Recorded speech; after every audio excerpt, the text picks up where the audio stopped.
Бид нар бол хүннүрээ курслаар тоглолтын хүү хамтлаг байна.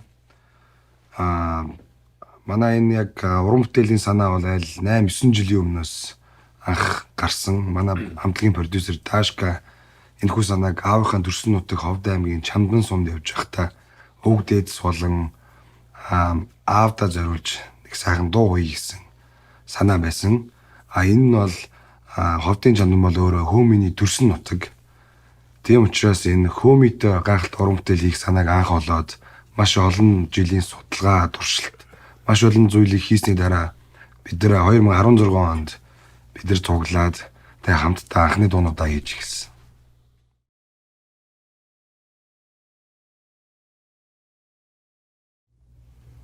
За энд холбогдсон тухай ярих юм бол Стив Шнүр гэж хүн анх манай хамтлагийн менежер Тугаах руу мэйл бичснээр эхэлсэн байдаг.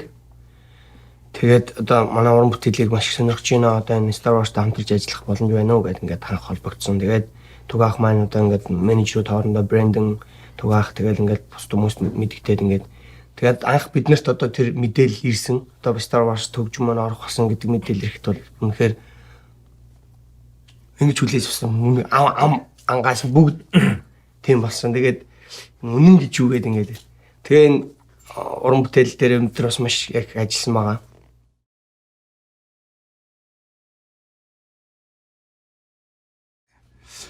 Манай хамтлагийн менежер Туга бас бидэрт хэлсэн. Тэгээ хамгийн анх бидээс яг сайн итгэж чадахгүй байсан. Яг үнэн юм уу тэгээд. За яг яа идэ.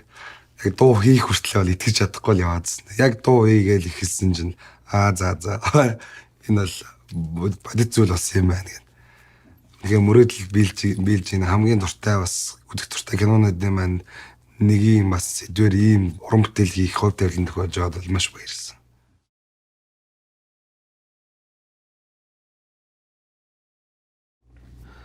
Энэ дуу маань бол Star Wars зориулагдаж анх зохиогдсон. Гэхдээ яг утгыг бүрэн гаргахын тулд бид нар монгол хэлээр хамгийн анх гаргаж яг амьд тоглолтын дээрээ бас бид нар дуулж одоо Европын төвөр, Америкийн төвөр дээр бидний маш их харсан баг.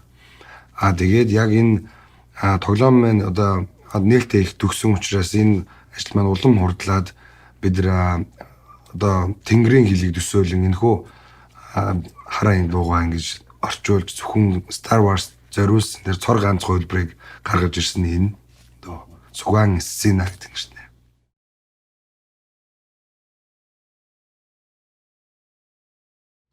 За энэ бол Star Wars одоо ер нь ингээд ийм онцгой зүйлүүд байдаг ш та хэлн өөр байдаг тийм. Тэгэл энэ гарч байгаа үйл явдлууд өөр ингэсэн өнгөстэй яг л Star Wars ингэсэн өнгөстэй байдаг. Тийм учраас уран бүтээлийнхээ хэлийг бид нэр бас яг Star Wars зориулж солих болсон. Тэгээд энийг бид нар тэнгэрийн хэл гэд сая галаа ярьлаа. Энэ тэнгэрийн хүчнүүд Star Wars-тай ингэж тэнгэрийн хүч гэсэн утгатай дуу маань яаж нийлж байгаа вэ? Тэрнийг бодож жоод тэгээд тэнгэрийн хэл гэж ямар байх ёстой бол гэж төсөөлөөд тэгээд энэ хүү хэлийг бас бид нар ингэж зохиож хийсэн байна.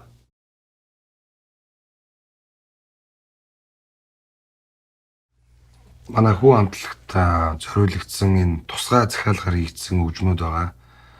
Монголын энэ марин хуур, төвшуур, цуур бүгд хэдэн мянган жилийн өмнөөс бидний өвгдөөсээр өвлөгдөж өнөөг ирсэн. Бид нар бол үндсэн дууралт тэр саундыг нь тэр чигээр нь үлдээгээд харагдах байдал тэр дизайныг нь бол одоо бид бүхэн хоорондоо ярилцаад бусдаас онцгой цор ганц байх хөлбраар бодож хийсэн. Тэгээ монголчууд угаасаа аливаа зүйлийг эдэлж хэрэглэхдээ маш үнэтэй цэнтэй болгодог, мөнгөлдөг, дээрэс нь үнэт чулуу шигтгэдэг ч юм уу маш гайхалтай шийдлүүд байдаг. Тэр соёлоо бас бид нар дэлхийд таниулахыг хүссэн. Харжуулъя. Тэгээ хэлбэр хийзээ хувьд бол одоо жишээлбэл яг үндэсний морин уур бол яг толгойн чигээр харсан байхад бид нар яагаад өөр эзэн рүүгээ харсан байж болохгүй вэ? Гэх зэрэг дээрэс нь бас бид нар хүннүү рок гэсэн шинэ урсгал хийж байгаа. Энэ бол харагдах байдалтай бас рок харагдах хэвээр гайхалтай зураг шийдвүүд байх хэвээр.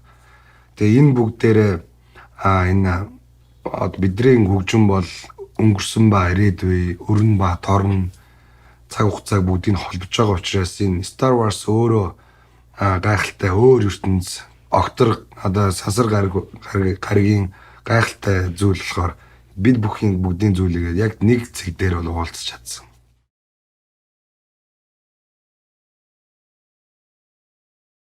За бидний хийж байгаа уран бүтээл бол хуучныг одоо энэ цаг үетэй орчин цагтай.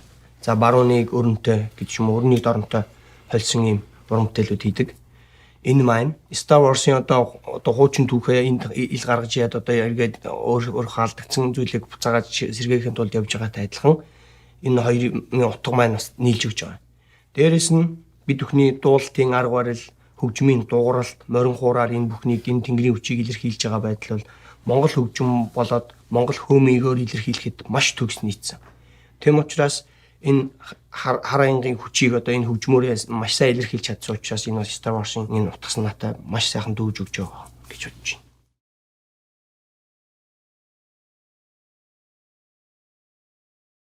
Мэдээж нөх хүүхэд насны мөрөөдөл гэдэг чинь гайхалтай. Хүн мөрөөдөж чадвал бас юм зүйлд хүрч болт юм байна гэдэг өнөөдөр яг өөрийн бие дээрээ харж байна. Мэдээж тэрийг яг одоо төсөөлөд бариад үзэхэд бол одоо юм сансрын агуу хүчтэй юм баатар болсон, Jedi баатар болсон юм шиг тийм сэтгэл төрлөө.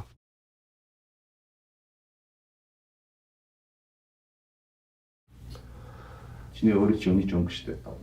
Яг бид хөө өөрөөс тэгсэн бас өнгөтэй хөгжим одоо цаагаар утга илэрхийлдэг. Миний хөгжим бол байгаль эхлэхийг илэрхийлдэг учраас ногоон өнгө миний сэлэм.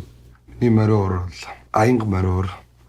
Аянга би цэнхэр өнгөөр илэрхийлээ. Цэнхэр өнгийн илттэй бол. За миний хувьд бол би амтлынхаа салхины бэлэгдэл. Тэгээд шар өнгийг бэлэгддэг. Тэгээд би шар өнгийн сэлэмтэй авах. За миний хувьд бол миний мориор бол галыг бэлэгддэг. Улаан өнгийн сэлэм.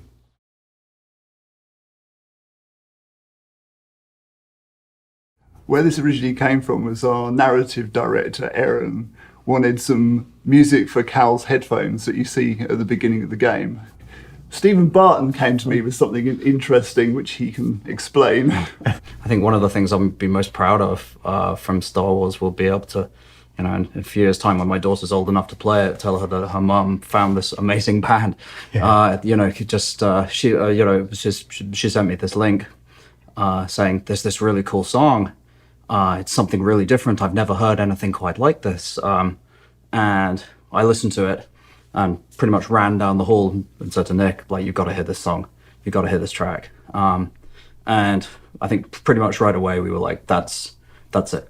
That's Star Wars right there. That this music it absolutely could live in this world. Absolutely mind-blowing. I mean, it's perfect. I couldn't think of a better sound to be in a Star Wars universe, like a rock band setting in the Star Wars universe. It's perfect. I mean, I think what's very cool and sort of universally understood about Star Wars is the fact that it's equal parts familiar and equal parts completely unique and somewhat alien in a way. That's what makes the film itself work. And I think the music is the same way. I mean, it's something we all have heard, like a hero theme before, but we've never heard it with this twist before. And that's what makes Star Wars and the music in Star Wars work. And if you're going to put a rock band in Star Wars, it needs to also be something that's very familiar and very unique. And I think you guys really bring something unique to a rock sound. It couldn't have fit better in the Star Wars universe, in my opinion.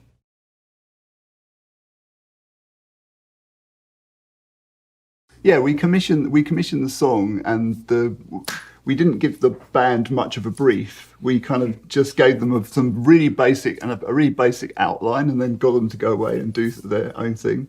I'm really glad they did, because the brilliant thing about it is it has this sentiment in Mongolian, which is really important to the band. And I really appreciate that it's like Stig's word, Stig's my boss, by the way, he's the creative director on the game, but his word, the word he uses all the time is legit. And this song really was legit, and that's what we really, really appreciate about it.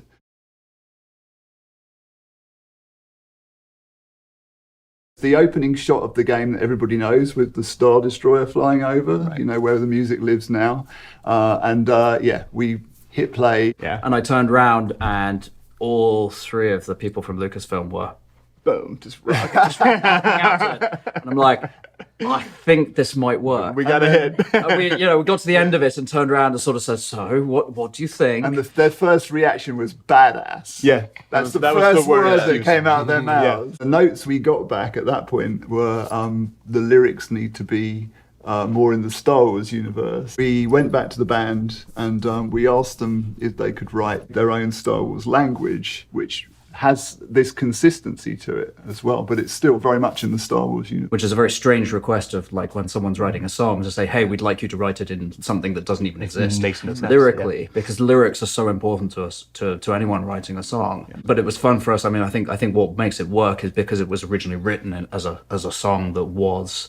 That was written in Mongolian, and then because it has sort of effectively translated into an imaginary language. I think it's incredible. And speaking of lyrics and vocals in general, I mean, I think what's so unique about this song is the vocal style. Yeah. And that's what makes it, so interesting and really work in this universe, in my opinion. Yeah. This throat singing. Listening to that, we're all looking at her like, oh my God, that's the coolest thing I've ever heard. That fits Star Wars perfectly. But it's the vocal style, and specifically, I think it's so unique.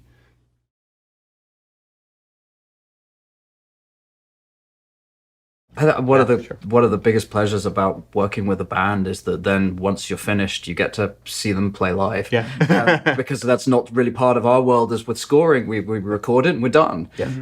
But with a band, it lives on and it has a life. So I've seen you guys 3 times, but I mean, to see you again last night was just.